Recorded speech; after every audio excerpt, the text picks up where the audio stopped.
स्वागत है आप सभी का ऑडियो बुक समरी में, जहां पर आप देख सकते हैं कंप्लीट बुक समरीज। आज का यह वीडियो रॉबर्ट ग्रीन की famous book the laws of human nature पर आधारित है। यह New York Times best seller books में से एक है। यह बुक हमें सिखाती है कि हम अपने आसपास के लोगों के बिहेवियर को कैसे पहचाने। इससे हमें पता चलता है कि लोग जो कुछ करते हैं वह क्यों करते हैं। हम अपने इमोशंस को कैसे कंट्रोल कर सकते हैं। मुखौटे के पीछे छिपे लोगों के असली चेहरे को कैसे पहचाने।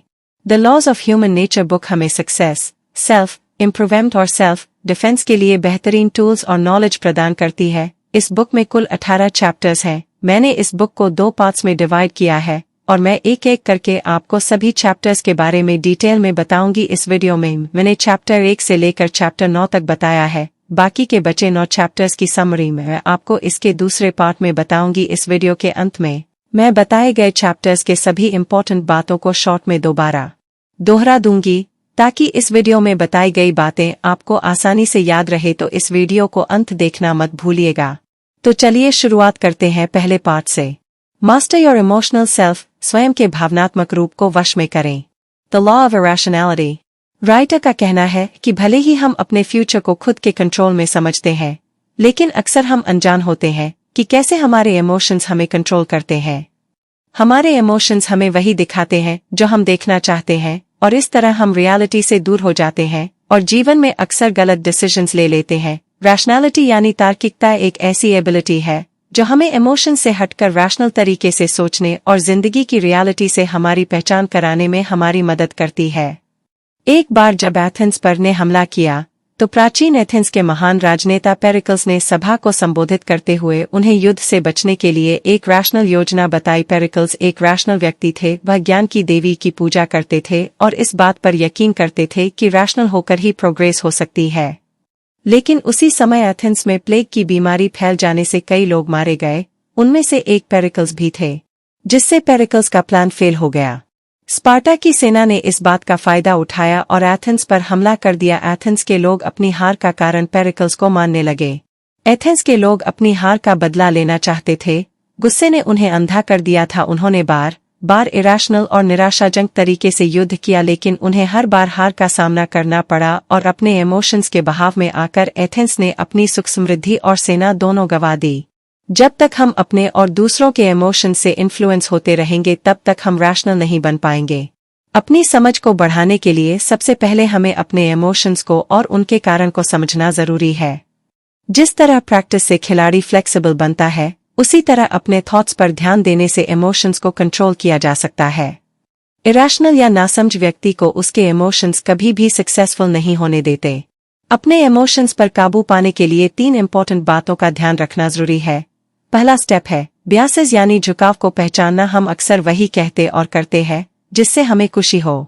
दूसरा स्टेप है अपने इमोशंस और उनके कारणों को जानना। और तीसरा तथा इम्पोर्टेंट स्टेप है अपने अंदर की रैशनल पावर को बाहर लाने की दिशा में काम करना।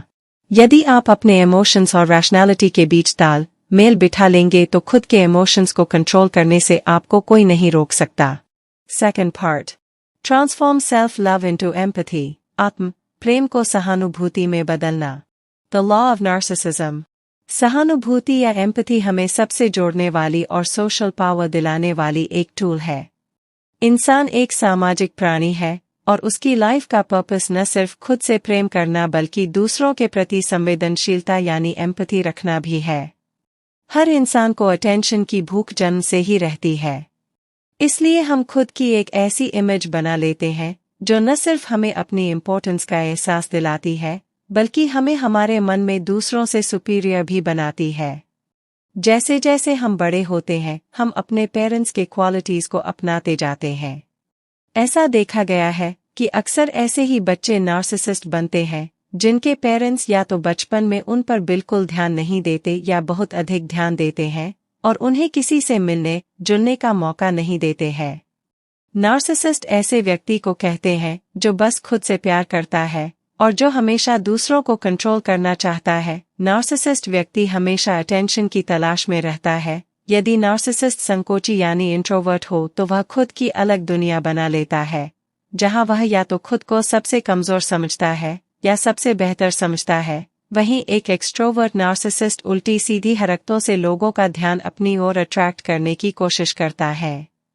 वह हमेशा सेल्फ डाउट और स्ट्रेस से घिरा रहता है। लेखक ने यहाँ 4 प्रकार के नार्सिसिस्ट के बारे में बताया है। पहला है कंप्लीट कंट्रोल नार्सिसिस्ट। कुछ नार्सिसिस्ट्स न सिर्फ खुद को बेहतर साबित करना पसंद करते हैं, बल्कि वे चाहते हैं कि दूसरे भी उनके हिसाब से ही चलें। हिटलर और स्टालिन ऐसे ही नार्सिसिस्ट व्यक्ति के उदाहरण हैं। दूसरा है थिएट्रिकल नार्सिसिस्ट। कुछ लोग अटेंशन पाने के लिए अक्सर ड्रामा करते हैं और बहाने बनाते हैं। इन्हें थिएट्रिकल नार्सिसिस्ट कहा जाता है। तीसरा है म्यूचुअल नार्सिसिस्ट। आमतौर पर कपल्स के बीच म्यूचुअल नार्सिसिज्म देखने को मिलता है। चौथा है हेल्थी नार्सिसिस्ट। इसे लोग खुद के साथ साथ दूसरों को भी इम्पोर्टेंस देते हैं और उनके बिहेवियर को भी आसानी से समझ सकते हैं। रियलिटी में हम सब कहीं न कहीं नार्सिसिस्ट है, लेकिन राइटर कहना चाहते हैं कि सेल्फ लव के साथ साथ दूसरों के प्रति एम्पैथी रखना और दूसरों को समझना भी जरूरी है। Third part, see through people's mask. लोगों के मुखौटे के पार देखें। The law of role playing. लेखक कहते हैं कि हर व्यक्ति अपने चेहरे पर अच्छाई का एक मास्क पहनकर रखता है। लोग अक्सर अपने पोलाइट, खुश और कॉन्फिडेंस से भरे बिहेवियर के पीछे अपनी जेलसी और इनसिक्योरिटी को छिपा कर रखते हैं। यदि हम लोगों के दिखावे को हकीकत समझेंगे तो हम उनकी असलियत कभी नहीं समझ पाएंगे। हर व्यक्ति अपनी बातों और बिहेवियर के साथ कुछ नॉनवर्बल हिंट्स देता है, जिन्हें यदि हम ध्यान से ऑब्जर्व करें तो हम काफी हद तक मास्क के पीछे छिपे व्यक्ति का असली चेहरा देख सकते हैं। 1919 में जब फेमस साइकोलॉजिस्ट और हिप्नोथेरेपिस्ट मिल्टन एरिक्सन को पैरालिसिस का दौरा पड़ा, उस वक्त वह कुछ भी कर पाने में असमर्थ थे। यह समय उन्होंने अपने भाई और बहनों के बॉडी लैंग्वेज यानी बोलने का तरीका, हाव भाव, ब्रीदिंग जैसी चीजों को ऑब्जर्व करने में बिताया। धीरे धीरे एरिक्सन को समझ में आ गया कि लोगों को ऑब्जर्व करके न केवल उन्हें समझा जा सकता है, बल्कि उनके कामकाज, पसंद, नापसंद, झूठ बोलने के हिंट्स, उनका पास्ट सब कुछ जाना जा सकता है। बोलते समय हम लगभग 65% अशाब्दिक यानी नॉनवर्बल हिंट्स का इस्तेमाल करते हैं। यदि आप शांत होकर अपने आसपास के लोगों को ऑब्जर्व करें तो आप उनके बात करने के तरीके से उनके मूड को भी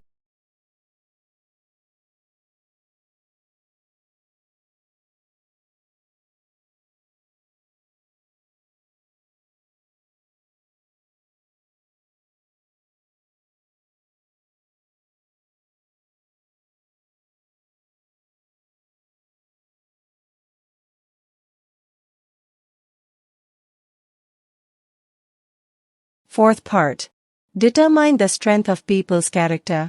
लोगों के चरित्र की ताकत का निर्धारण करें। The law of compulsive behaviour.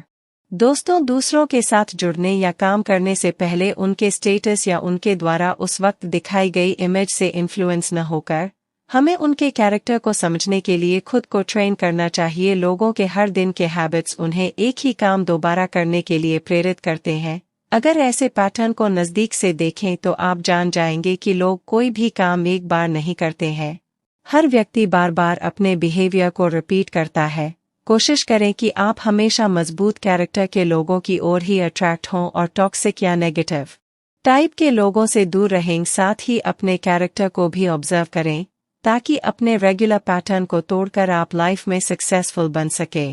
Writer ने अमेरिका के मशहूर फिल्म डायरेक्टर और बिजनेसमैन हावर्ड ह्यूग्स के एग्जाम्पल से समझाया है कि ओबीडियंट और शर्मीले ह्यूग्स अपने पेरेंट्स की मौत के बाद अब्यूसिव और विद्रोही बन गए। बिजनेस मैग्नेट ह्यूग्स की इमेज लोगों के सामने तो एक बहुत सक्सेसफुल पर्सन की थी, लेकिन उनकी लाइफ का पैटर्न स्ट्रेस और अपने आसपास की हर चीज को कंट्रोल करने की भावना से भरा था। हर इंसान का कैरेक्टर दूसरे से अलग होता है, लेकिन कुछ लोगों का बिहेवियर हमारे लिए टॉक्सिक रहता है। इस प्रकार के लोगों से हमें हमेशा दूर रहना चाहिए, जैसे कि हाइपर परफेक्शनिस्ट लोग, कभी किसी के काम से खुश नहीं होते, रेबेल या विद्रोही, जिनका चरित्र एक्साइटिंग तो लगता है लेकिन रियलिटी में उनमें बचपना होता है, पर्सोनलाइजर। ऐसे लोग दूसरों की हर बात का बुरा मान जाते हैं और हमेशा उस बात के लिए दूसरों को ब्लेम करते रहते हैं। इसके अलावा ड्रामा करने वाले, बड़ी बड़ी डींगे हाँकने वाले और आपको कंट्रोल करने की कोशिश करने वाले लोगों से भी दूर ही रहना चाहिए। 5 part, become an illusive object of desire. इच्छाओं की एक मायावी वस्तु बने। The law of कवरसनेस।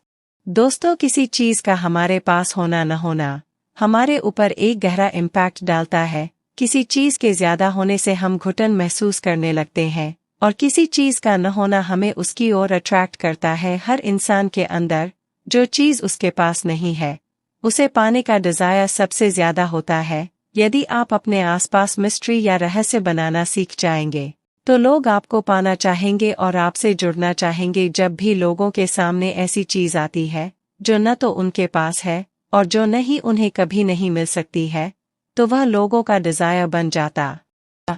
मशहूर शनेल फैशन की फाउंडर कोको शनेल को बचपन से ही उन चीजों की ओर अट्रैक्शन था जो उसके लिए रिस्ट्रिक्टेड या प्रतिबंधित थी। वह हमेशा वो करना चाहती थी जो उसकी पहुंच से दूर था। लेकिन जब कोको शनेल को यह समझ में आया कि यह ह्यूमन नेचर का डिजायर है, तो उसने इसी का फायदा उठाया और अपने डिजाइन्स को एक ऐसे मिस्ट्री में बदल दिया जिसे लोग सुलझाना चाहते थे, जानना चाहते थे और हासिल करना चाहते थे।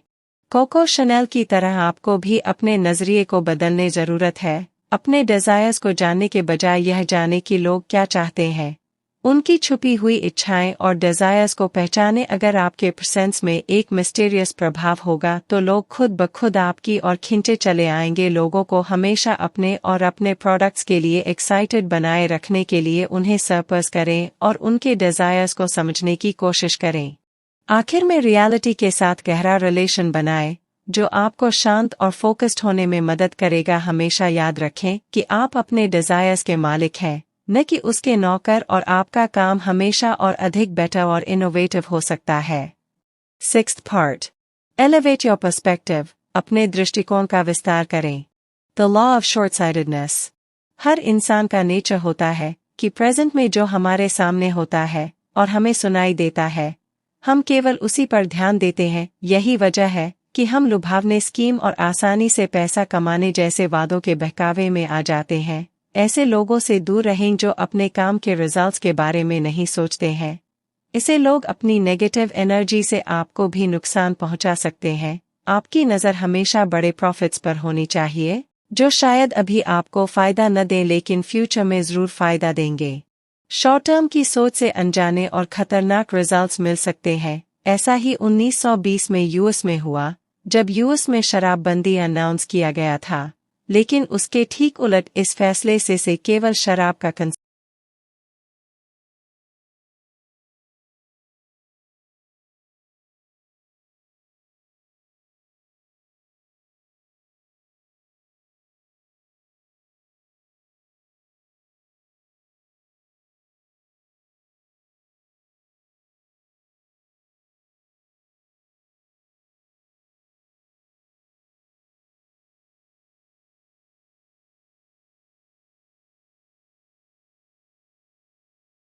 Seven part.